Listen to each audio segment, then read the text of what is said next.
আসসালামু আলাইকুম। Review of recipe চ্যানেলে সবাইকে স্বাগতম।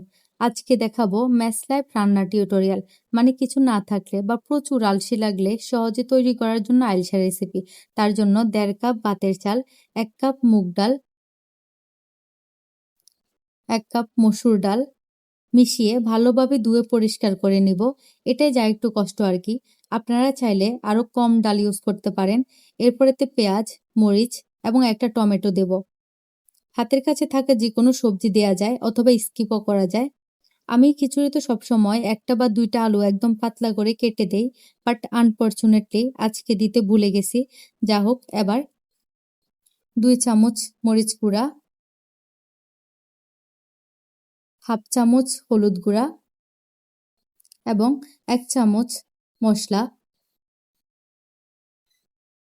তার সাথে 2 টেবিল চামচের মতো তেল দিয়ে খুব ভালোভাবে মিশিয়ে নিব। দেন 1.5 চামচ রসুন পেস্ট দিয়ে মিক্স করে চুলায় বসিয়ে দিব।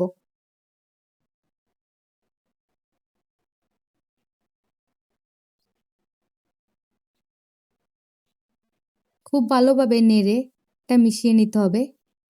এই তো চুলায় বসিয়ে দিলাম। এবার এটা হতে থাকুক। আমরা মনের শান্তিতে মোবাইল গুঁতাই চলুন। মাঝে মধ্যে নেড়ে দিবেন কিন্তু, না হয় আর খাওয়া লাগবে না। মোবাইল দেখেই এই দিন কাটাইতে হবে।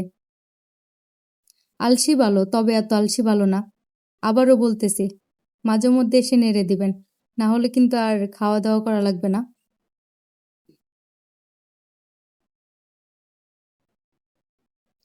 যাক, সব শেষে পেঁয়াজ মরিচের বাগার দিলাম।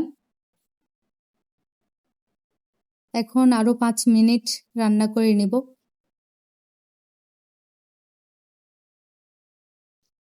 এই তো রেডি ফাঁকিবাজি বা আইলসা রেসিপি। আলসির কারণে বেশি কথা বলতে ইচ্ছা করছে না। Tata, good bye, bye bye, আল্লাহ হাফেজ।